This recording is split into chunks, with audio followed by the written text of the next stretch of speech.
Well, Hello, how you doing, folks? This old Tumbleweed coming to you again from downtown Gibsonton, Showtown, USA. Here it is, 2021, New Year's Day.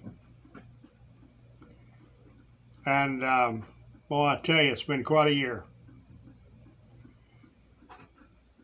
Really has been.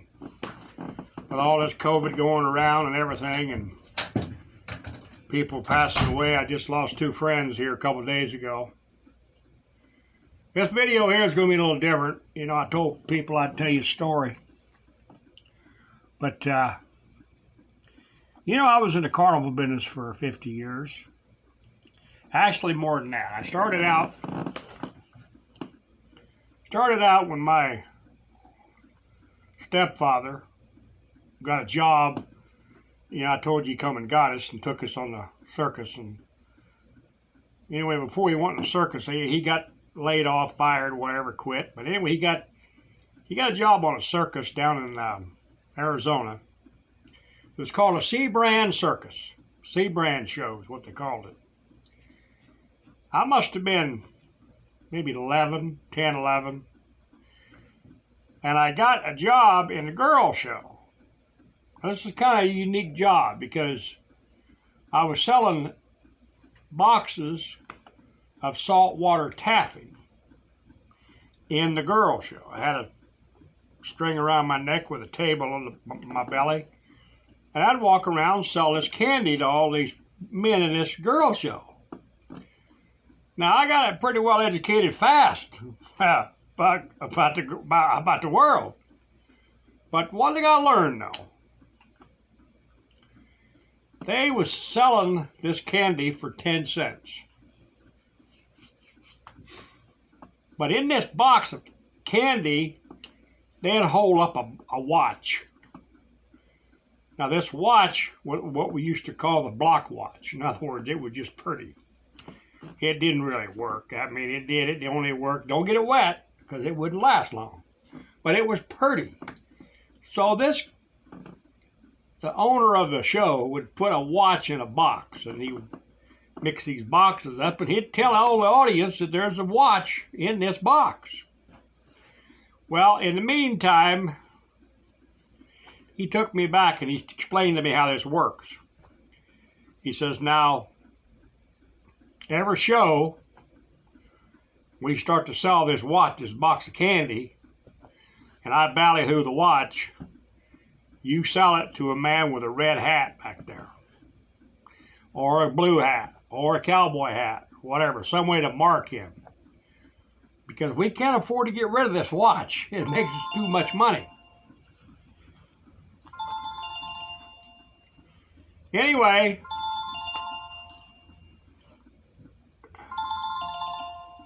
well, I just got a phone call. I'm going to take this call. I'm making a video. There you go. That didn't take long, did it? Anyway, so I got educated pretty good in the carnival business.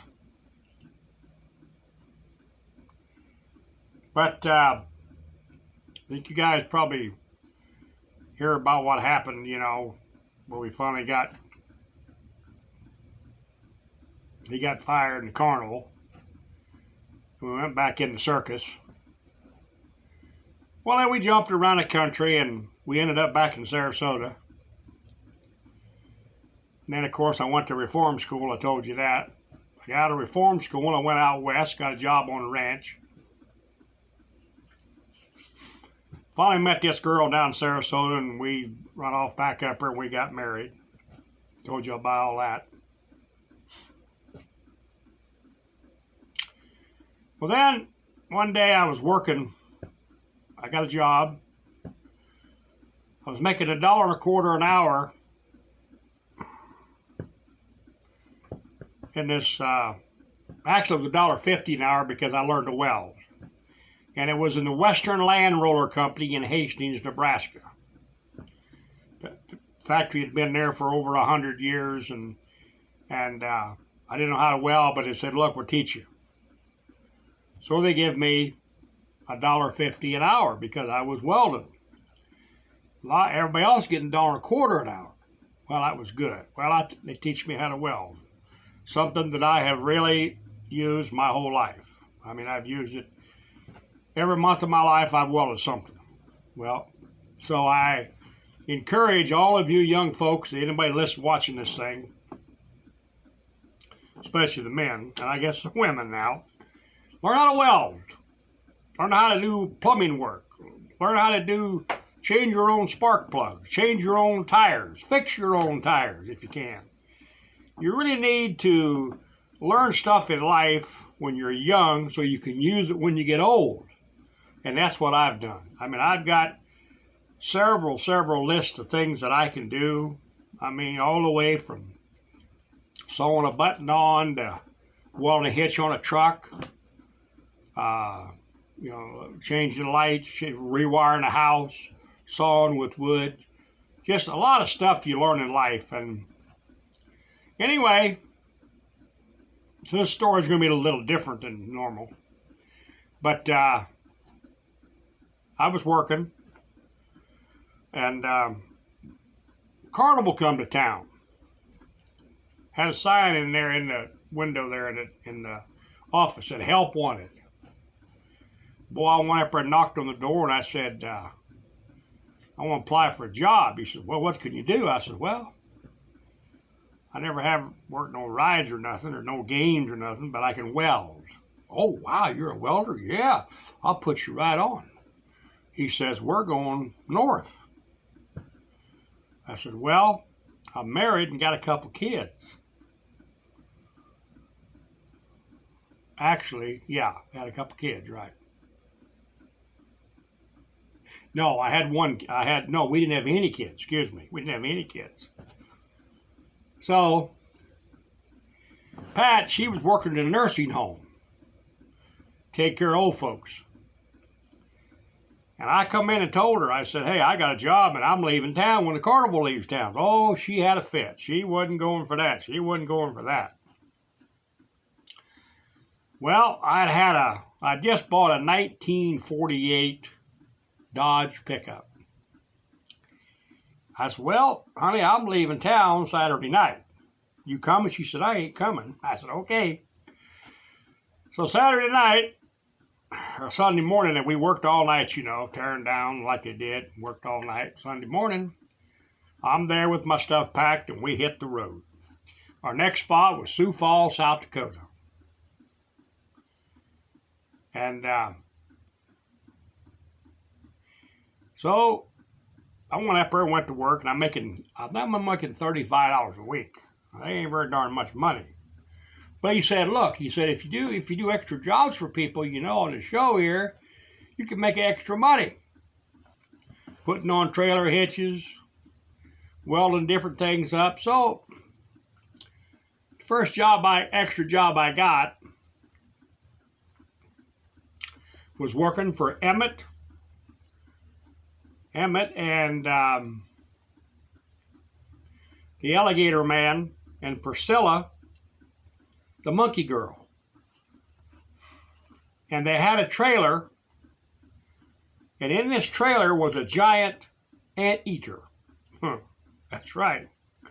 Looked like a big overgrown, looked like a great big overgrown mouse.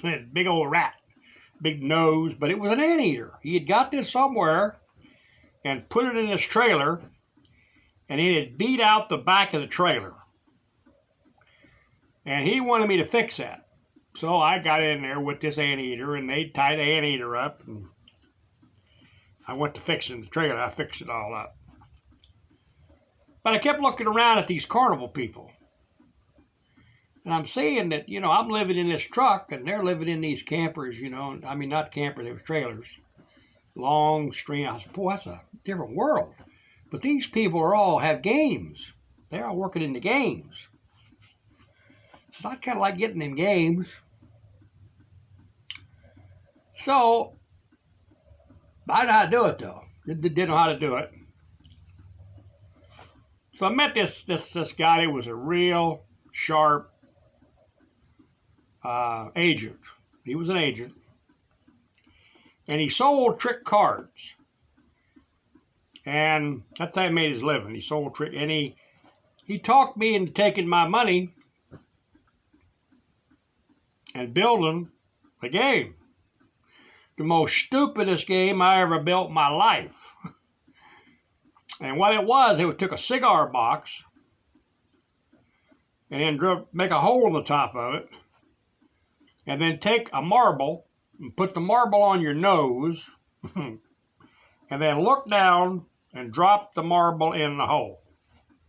Now you guys try that, okay? Now if you get in a hole, you win something. Well, we had Cupid dolls. We had we had little plush animals. They were just strictly little Cupid dolls. He had some of them in his car. So I went to the office and said that I want to put this up on your carnival. He laughed at me and said, "Boy, you crazy." He says, "You got to pay a rent." I said, "How much is the rent?" He told me, and he said, "That's a lot of money, boy. See, that game don't sound too good." But I was determined. He said, "Well, now if you don't pay your rent, I'm going to swallow your equipment." And the name of the show was the Art B. Thomas Show out of Lenox, South Dakota. Big, giant show. Big, beautiful, giant show of its time. Probably 70, 80 years in the business. And it had several rides, and it was just a fantastic. To me, it was a Royal American show, but it wasn't royal. But they had back end pieces. They had girl shows. They had strip tease show. A jig show. They call them jig shows, where they were nothing but just colored people all dancing and singing, and then they had Priscilla, the alligator woman, or the alligator man, and the monkey woman was back there, and there was a Bonnie and Clyde. The actual car that Bonnie and Clyde was killed in was in a semi-trailer, and they took it from fair to fair up there, and there was also snake shows. People had a lot of snakes. You walk in and see all the snakes. And that was really a shove it. That was what a carnival was. That was the way the real carnivals were. Well, anyway, I put that game up, and I couldn't win a nickel. That thing did not make a penny. But it got me a little education. So this guy that I'd run into knew all about the business as far as the crooked games goes, what game works, what don't work. And he thought I had a good idea, but he wanted to sell his card tricks with where I do the marble, and then he could sell his card tricks. Well, we put up a little tent of some kind, a little bitty joint. Come tear down night, I hadn't paid the rent yet. So he had a car and I had a pickup. And in the meantime, old Pat, she decided to come up there. All right, she come up there with me now after about 2 weeks, 3 weeks being by herself down there.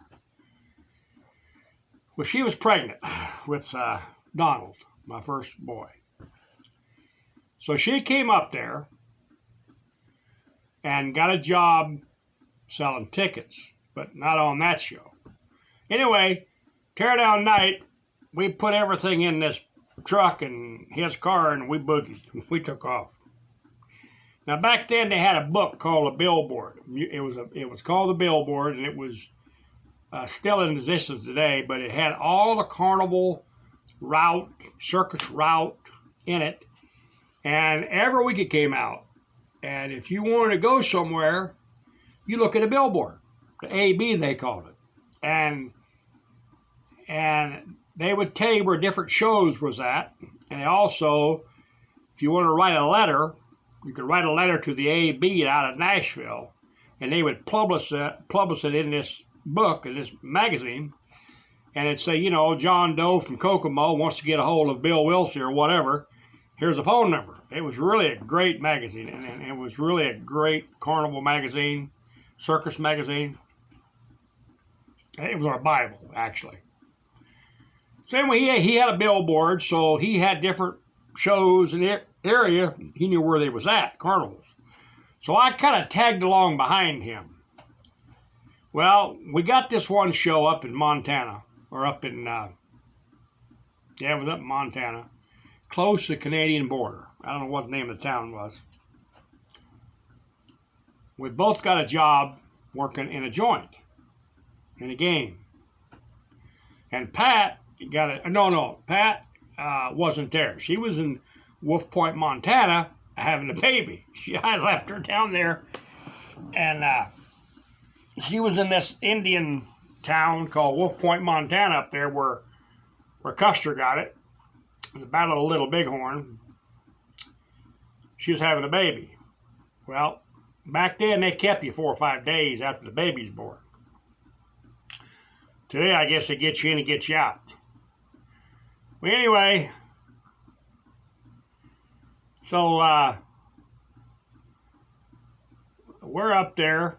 We're working in this joint, and it was July, real hot, one of them real hot days, and we took a break. So let's go downtown and get something cold to drink. Go down to a drugstore. And years ago, they had drugstores that had fountains in them. Like, we wanted to get a milkshake. So we jumped in his car. He had a 49 Studebaker. Jumped in his car, took off downtown, this Montana town, maybe 10 miles from the border. And it looked like Gunsmoke Town. I mean, it just looked like it was Cowboy Town, USA. So we get downtown. We're taking a break now. Just a quick few minute break now from the joint because it was the afternoon. He had a girlfriend working in a duck pond. One of his girlfriends he picked up. Anyway, so we're in this store, in this drugstore, and we ordered each of us a milkshake or whatever. And in the front door comes this guy, and he was just tipping through the tulips. And in his hands was red and green and blue money. Now that's Canadian money. And he's screaming, Doc, I need a fix. I need a fix now. I got the money. I need a fix.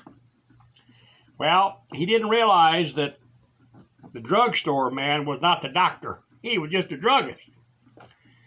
Well, the man said, I can't help you, boy. I can't do anything for you. You got to go find a doctor.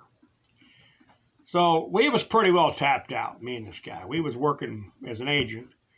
And he was good and I was bad. I didn't know how to handle work or nothing. I didn't know how to, work no customers or marks or nothing. But I was learning. And did I ever learn? Remember what I told you when this first video was, you learn stuff when you're young and use it during your life. Anyway, I looked at him and he looked at me and we knew what we was thinking, each of us. And we grabbed this guy by the shoulder and said, we'll take you to the doctor. We picked him up, carried him out, and threw him in the old Studebaker. He said, I got plenty of money. I got to have a fix. I said, no problem, I'll get you a fix. Well, we had no intention of getting him a fix because we didn't know nothing about no doctor. But we went straight to the liquor store and bought him a bottle. He did. I wasn't old enough, obviously, because he went in and bought him a bottle of Canadian Club whiskey. I remember that. And give it to him. He tipped that bottle up and he just drank it down. In the meantime, he was full of money. He said, I got plenty of money. He said, I'll show you I got money. He said, I got so much money. He said, come on, I'll show you guys. So he took his father, he go take me to the motel. Take me to the motel and I'll show you. So we go to the motel, pull into the front of the motel, and we go in. And here he brings out this satchels, suitcases full of money. He said, all Canadian money. I'll never forget it. He looked and said, we just robbed a credit union in Canada. and we're headed down to Las Vegas to gamble. And he says, remember now, I'm about 10 miles from the Canadian border. Man, I looked at my buddy, and he looked at me, and I said, man. He said, you got to get me a fix. You got to get me a fix. I said, no problem. So we took him out. He put the money under the bed, and he took out, and we went back to the carnival. We looked in the back seat. This guy's passed out plumb. He done passed out. So we took him out there in the fairgrounds, one of them old-fashioned fairgrounds where the big cottonwood trees blow in the wind and the big old-fashioned grandstands where they had all them horse races 100 years ago. It's one of them great big old fairgrounds. And we took him out there very carefully and set him by a great big giant cottonwood tree. Popped him up right there, put his hat back on, and man, we took off back to the joint. He grabbed his girlfriend and said, get out of there, come on, we're leaving. We're gonna go, see. It's probably about 15 minutes by the time we left him by the cottonwood tree, and we was back at that motel room. Man, we pulled up in there, and we was gonna go in there and take all that money that those guys had robbed him. He said those guys. He didn't say he did it. He said those guys did it. Him and his guys. Well, I was the first one in that front door. My hand never slipped off that doorknob. Because when I pushed it open, I looked in there, and there was two guys stretched out on them beds, and they had pistols on their side. They had shoulder harnesses on, and the guns was there. Boy, I just stopped. My eyes about as big as saucers. When I saw it, my heart dropped to the floor. I backtracked out there, kept that door clicked, and we got in that old Studebaker, and we took off. Well, little money we had, we put it in the gas tank. And we headed for Cheyenne, Wyoming. We got out of there in a quick one, and that's one of the stories of my life. So I thought you folks would like to hear that. We got down to Cheyenne, Wyoming. There was called the Frontier Days going on down there. So that was quite an interesting little story there. But I got a bunch of them. Yeah, I haven't done much here lately. Last month or so here. But I figured it'd be the first of the year, first day, first video. I hope you guys enjoyed it. If you did, hit that like button or subscribe, whatever you do there. And this is old Tumbleweed coming to you again from downtown Gibsonton, Showtown, USA. So long.